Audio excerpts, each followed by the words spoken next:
एक बार फिर से आप लोगों का स्वागत है हमारे चैनल पर। तो आज हम लोग यहाँ पर डिस्कस करने वाले हैं सोलर पावर प्लांट में जो एक बहुत बड़ी फॉल्ट होती है, कम्युनिकेशन फॉल्ट, जो कि इंटरव्यू में भी कई बार पूछा जाता है। और जो टेक्नीशियन हो, इंजीनियर हो या जूनियर इंजीनियर हो, जो सोलर फील्ड में वर्क करते हैं, उनको ये कम्युनिकेशन फॉल्ट से कई बार सामना करना पड़ता है। हालांकि जैसे यहाँ पर जो प्लांट होते हैं हमारे रूफटॉप पे भी होते हैं और ग्राउंड माउंट पे भी होते हैं, तो ग्राउंड माउंट पे थोड़ा कम कम्युनिकेशन फॉल्ट देखने को मिलता है, बट जो रूफ टॉप पे है, रूफ टॉप पे ये मोस्टली काफ़ी ज़्यादा परेशान करने वाला फॉल्ट होता है। तो यहाँ पर आज हम लोग स्टेप बाय स्टेप समझेंगे कितने प्रकार के कम्युनिकेशन फॉल्ट होते हैं हमारे प्लांट पे, और उन फॉल्ट को हम लोग कैसे रेक्टिफाई कर सकते हैं वो भी हम लोग यहाँ पर समझेंगे। ठीक है, तो सबसे पहले तो हम लोग जैसे प्लांट कम्युनिकेशन ही पूरा हमारा आउटेज हो जाता है, पूरे प्लांट का कम्युनिकेशन नहीं आता है, तो उस केस में फिर हम लोग क्या करेंगे। फिर प्लांट में जो हमारे इक्विपमेंट होते हैं, जैसे इन्वर्टर है, इन्वर्टर का भी कम्युनिकेशन आउट हो जाता है, कम्युनिकेट नहीं करता है, तो क्या करना है। इन्वर्टर में जो स्ट्रिंग लगी होती है, तो उस स्ट्रिंग को मॉनिटर करने के लिए एसएमयू लगा रहता है। इसका फुल फॉर्म है स्ट्रिंग मॉनिटरिंग यूनिट। ठीक है, तो स्ट्रिंग मॉनिटरिंग यूनिट का जब कम्युनिकेशन चला जाता है, फिर हमको क्या करना रहता है। फिर हमारे प्लांट में एनर्जी मीटर लगे रहते हैं। ठीक है, तो एनर्जी मीटर का जब डेटा चला जाता है, कम्युनिकेट नहीं करता है, उस केस में हमको क्या करना रहता है, ये भी हम लोग स्टेप बाय स्टेप आपको अभी वीडियो में बताएंगे कि कैसे उसका कम्युनिकेशन रिजॉल्व करेंगे। ओके, फिर हम लोग नेक्स्ट जो हमारे 5वें नंबर की फॉल्ट है, वो मोस्टली फॉल्ट जो हमारे सेंसर लगे रहते हैं सोलर पावर प्लांट में, जैसे रेडिएशन सेंसर है, मॉड्यूल टेम्परेचर है, ठीक है, विंड स्पीड टेम्परेचर है, तो कई तरीके के, जैसे एम्बिएंट टेम्परेचर है, कई तरीके के आपको हमारे सोलर पावर प्लांट में सेंसर देखने को मिल जाएंगे। तो उन सेंसर में से कोई भी एक सेंसर का अगर डेटा नहीं आ रहा है, पोर्टल पे कम्युनिकेट नहीं कर रहा है, तो वो भी हम लोग यहाँ पर सीखेंगे। ठीक है, फिर नंबर 6 पे हम लोग अगर बात करें, तो हमारा जो है डीजी, जो डीजल इंजन होता है, सॉरी डीजल जनरेटर जो होता है, ये भी कम्युनिकेशन आउट हो जाता है कभी कभार, तो इसका भी हम लोग देखते हैं। तो लेकिन डीजी की जो हम लोग बात करें, तो डीजी जो है हमारा रूफटॉप प्लांट पे ही देखने को मिलता है, जो कि बड़ी बड़ी जो इंडस्ट्री होती है उसमें हमारा डीजी रहता है, और ग्राउंड माउंट पे इसका कोई ज़्यादा काम नहीं रहता है डीजी का। ठीक है, तो इस तरीके की जो हमारी 6 टाइप की जो फॉल्ट है ये, तो यहाँ पर आपने सारी, जैसे जो 6 हमने कम्युनिकेशन फॉल्ट के बारे में बताया, वो सभी आपने देख लिया होगा। अब हम क्या करेंगे, इनमें बारी बारी से एक अलग वीडियो इनकी बन सकती है छो की। ठीक है, तो अगर हम सबकी यहाँ पर डिस्कस करने बैठेंगे, तो ये वीडियो जो है हमारी काफ़ी लंबी हो जाएगी। तो यहाँ पर आज हम बेसिक जो फॉल्ट होते हैं कम्युनिकेशन में, और बेसिक हमको उसका क्या करना चाहिए, वो हम यहाँ पर अभी डिस्कस करेंगे। तो सबसे पहले नंबर पे जो है हमारा ये, जब प्लांट का, पूरे प्लांट का कम्युनिकेशन आउटेज हो जाता है, तो उस केस में हम लोग क्या करेंगे यहाँ पर। तो सबसे पहले तो हम लोग अगर प्लांट पे विजिट करेंगे, और प्लांट पे जो हमारे इक्विपमेंट लगे हैं, जैसे इन्वर्टर है, सेंसर है, एनर्जी मीटर, किसी का भी कम्युनिकेशन नहीं आ रहा, तो उस केस में हम लोग क्या करेंगे। सबसे पहले तो हम लोग जो ये डेटा लॉगर देख लीजिए, डेटा लॉगर जो लगा है हमारा, तो डेटा लॉगर पे पावर सप्लाई आ रही है या नहीं आ रही। ठीक है, अगर पावर सप्लाई नहीं आ रही, तब भी हमारा पूरे प्लांट का जो है कम्युनिकेशन नहीं आएगा। तो डेटा लॉगर भी कई प्रकार के होते हैं, आप लोगों ने देखा होगा, नहीं देखा है तो अभी हम लोग ये डिस्प्ले पे आपको दिखा दे रहे हैं। जैसे हमारा वेबडीन का है, सूर्यालॉग का है, इन्वेंटिस का है, कई सारे मार्केट में आपको डेटा लॉगर देखने को मिल जाएंगे। लेकिन यही है कि आपको वहां पर चेक करना है कि जो हमारी पावर एलईडी है डेटा लॉगर में, वो चल रही है या नहीं चल रही। ठीक है, अगर ब्लिंक कर रही है तो हमारा पावर सप्लाई प्रॉपर है। उसके बाद हम लोग दूसरे स्टेप में चेक करेंगे कि जो डेटा लॉगर है हमारा हैंग तो नहीं हो गया। ठीक है, जैसे मोबाइल हैंग हो जाता है तो वर्क नहीं करता, उसी तरीके से हमारा डेटा लॉगर भी हैंग हो जाते हैं तो वर्क नहीं करते हैं। तो अगर डेटा लॉगर हैंग हो जाता है, तो उसको हम लोग रेक्टिफाई करने के लिए मोस्टली 2-3 स्टेप होते हैं। तो सबसे पहले स्टेप में हम लोग डेटा लॉगर को रीस्टार्ट कर देते हैं। ठीक है, तो रीस्टार्ट करने पर 70% से 60% जो है केस हमारा रेक्टिफाई हो जाता है।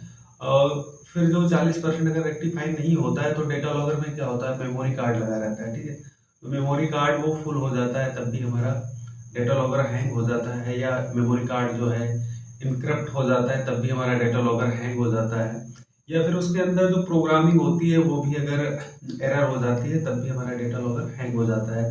तो इस केस में हम लोग क्या करेंगे, जो हमारा डेटा लॉगर जिस कंपनी का होता है, उस कंपनी के कुछ आईटी सपोर्ट टीम होती है, उनसे हम लोग सपोर्ट लेंगे, और अपने लैपटॉप के थ्रू जो हमारा रिमोट एक्सेस देते हैं उनको, जैसे एनीडेस्क से हुआ, टीम व्यूवर से हुआ, हमें रिमोट एक्सेस देंगे, और वहां से हमारी जो आईटी टीम होती है डेटा लॉगर की, वो प्रॉपर उसको रिजॉल्व करके दे देते हैं। तो इसमें जब डेटा लॉगर हैंग होता है तो कोई ज़्यादा विशेष वर्क नहीं करना रहता, आसानी से रिजॉल्व हो जाता है।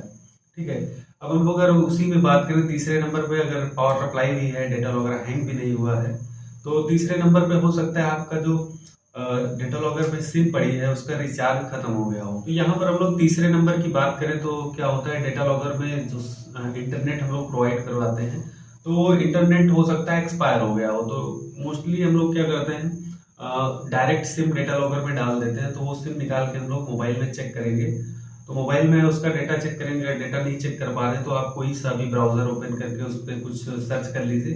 अगर प्रॉपर ब्राउजिंग हो रहा है, जैसे वीडियो प्ले कर लो यूट्यूब पे, तो अगर वो सब चल रहा है तो इसका मतलब आपकी सिम में डेटा है।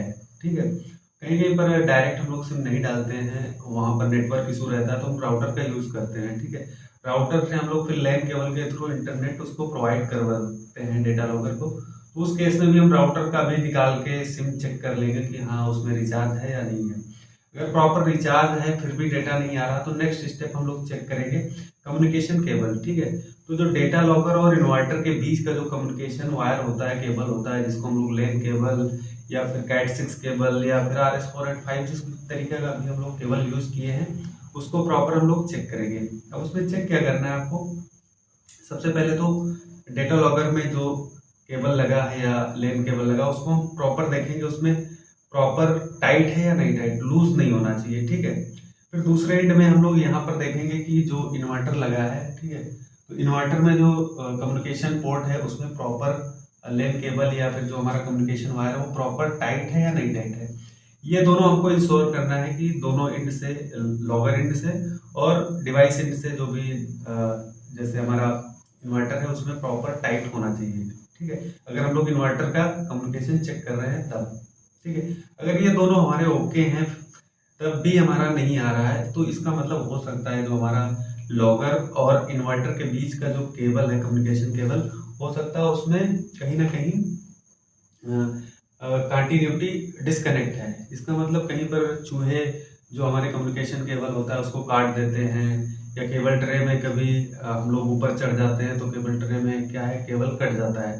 तो हमको कंटिन्यूटी भी चेक करनी है इन्वर्टर और डेटा लॉगर के बीच में। ठीक है, अगर इस केस में कंटिन्यूटी नहीं आ रही तो हमको प्रॉपर केबल ट्रे वगैरह खोल के चेक करना है, कहीं पर आपको कटा हुआ मिल जाएगा, फिर आप उसको प्रॉपर रेक्टिफाई कर दोगे तो डेटा हमारा आने लगेगा। ठीक है, अगर नेक्स्ट केस में हम लोग करें, अगर आपका केबल भी कंटिन्यूटी भी आ रही है तो फिर क्या हो सकता है। ठीक है, अगर आपके डिवाइस की कंटिन्यूटी, सॉरी, जो केबल है कम्युनिकेशन उसकी कंटिन्यूटी भी आ रही है तो अब कैसे डेटा आएगा। तो हम यहाँ पर केवल इन्वर्टर की ही बात कर लेते हैं।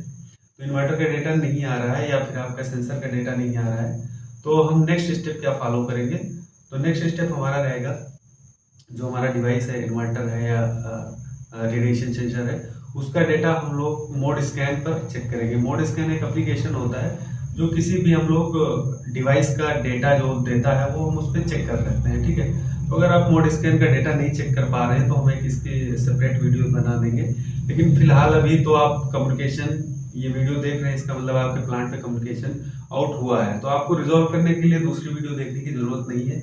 मैं यही सजेस्ट करूंगा कि अगर आप मोड स्कैन पे चेक करना है तो जिस कंपनी का डेटा लॉगर लगा है उसी की सपोर्ट टीम से आप बात करो और वो आपको डिवाइस का मोड स्कैन पे डेटा चेक करके दिखाएंगे। ठीक है, तो अगर मोड स्कैन पे डेटा आ रहा है प्रॉपर, फिर भी क्यों नहीं आ रहा है डेटा, तो वो लोग बताएंगे। ठीक है, IT टीम वाले क्यों नहीं आ रहा है, फिर भी हम नेक्स्ट स्टेप बता देते हैं। अगर डेटा फिर भी नहीं आ रहा तो हम अपने इन्वर्टर का जो कुछ डेटा होता है पैरामीटर सेटिंग में वो हम लोग चेक करेंगे, जैसे बॉड रेट, इन्वर्टर का बॉड रेट कितना है, इन्वर्टर में पैरिटी क्या है, जैसे पैरिटी नॉन इवन ऑड होती है, और इन्वर्टर का डिवाइस ID क्या है। ठीक है, तो ये तीनों चीज हैं जो सेम होनी चाहिए जो हमने डेटा लॉगर में कॉन्फ़िगरेशन करवाया है। अगर ये भी क्या होता है, कभी इन्वर्टर में डेटा जो डिवाइस ID है वो फॉर्मेट हो जाती है, या बॉड रेट जो है हमारा वो चेंज हो जाता है, पैरिटी जो है हमारी चेंज हो जाती है, तब भी हमारा डेटा पोर्टल पे नहीं शो होगा। ठीक है, तो वो जब हम मोड स्कैन पे चेक करवाएंगे डेटा तो वहां पर हमको पूछ लेना है कि डिवाइस ID आपने क्या डाला है, इसका बॉड रेट क्या है मोड स्कैन पे जो आपने डाला है, क्योंकि वही सारा जो डेटा वो लोग डालते हैं mode scan data input data, वही इनपुट डेटा हमको इन्वर्टर से मैच कराना है कि इन्वर्टर में वो डेटा है या नहीं है। अगर ऐसा है ठीक है तो हमारा डेटा आ जाएगा, नहीं आ रहा है तो वो फर्दर आपको जो है IT टीम वाले हेल्प करेंगे। ठीक है, तो उसके बाद हो सकता है आपके इन्वर्टर का जो कम्युनिकेशन पोर्ट है, कम्युनिकेशन कार्ड है, वो खराब हो गया हो। ठीक है, तो ये भी हो सकता है। ठीक है, तो यहाँ पर आई होप आप लोग समझ गए होंगे कि प्लांट का जब कम्युनिकेशन आउट होता है तो हमको क्या क्या चेक करना रहता है। फिर हम लोग नेक्स्ट आते हैं, जैसे हमने बताया था इन्वर्टर का कम्युनिकेशन अगर आउट होता है, मोस्टली हमारे प्लांट पे इन्वर्टर या रेडिएशन सेंसर का ही डेटा मोस्टली हमको चाहिए होता है। तीसरे नंबर पे जो DG है या एनर्जी मीटर है, उसको भी हमको डेटा चाहिए होता है। ठीक है, तो यहाँ पर हम अगर इन्वर्टर की बात कर लें तो हमने इन्वर्टर का बता दिया कि सबसे पहले तो हम इन्वर्टर का जो कम्युनिकेशन केबल है उसको चेक करेंगे, दोनों एंड पे, लोअर एंड पे, और इन्वर्टर के जो कम्युनिकेशन कार्ड है उसमें प्रॉपर टाइटनेस होनी चाहिए। ठीक है, वो हम लोग इंश्योर करने के बाद केबल की कंटिन्यूटी चेक करेंगे, कंटिन्यूटी हमारी ओके है, केबल कहीं पर कम्युनिकेशन केबल कटा नहीं है। फिर उसके बाद हम लोग मोड स्कैन पे डेटा चेक करेंगे इन्वर्टर के कि हाँ डेटा आ रहा है या नहीं आ रहा। ठीक है, अगर डेटा आ रहा है तो हम लोग फिर इन्वर्टर के जो पैरामीटर होते हैं, जैसे बॉड रेट हमने बताया, डिवाइस ID बताया इन्वर्टर के क्या है, ठीक है, पायरिटी क्या है, वो हम लोग मैच कराएंगे जो हमने डेटा लॉगर में कॉन्फ़िगरेशन के लिए करवाया है। ठीक है, ये भी सब कुछ अगर ओके है तो हमारा डेटा आ जाएगा। ठीक है, अगर फिर भी नहीं आ रहा तो हमारी जो IT टीम है वो आपको सजेस्ट कर देगी कि क्या इसमें इशू है। ठीक है, अब हम लोग बात करते हैं जैसे मोस्टली सेंसर का डेटा नहीं आता है। ठीक है, तो सेंसर का डेटा क्या है, सेंसर का जैसे डेटा नहीं आता है सेम उसी तरीके से इन्वर्टर का भी डेटा नहीं आता है, तो दोनों का प्रोसेस लगभग सेम रहता है। जैसे अब इसमें भी हम लोग सेंसर का डेटा ना आने का कारण क्या चेक करेंगे, तो सेंसर के पास में सबसे पहले तो जो हम लोग ऑक्सिलरी सप्लाई देते हैं डिवाइस, सेंसर को भी हमको 24 वोल्ट की DC सप्लाई देना पड़ता है, तो वो हम लोग देख लेंगे वो प्रॉपर सेंसर को सप्लाई मिल रही है या नहीं मिल रही। उसके बाद सेम हम लोग चेक करेंगे कि कम्युनिकेशन जो केबल हमारा है RS485 या CAT6 वो प्रॉपर डेटा लॉगर तक हमारा कंटिन्यूटी शो हो रहा है या नहीं हो रहा है। अगर कंटिन्यूटी शो हो रहा है तो हम लोग मोड स्कैन पे चेक करेंगे उसका डेटा, मोड स्कैन पे भी उसका डेटा आना चाहिए।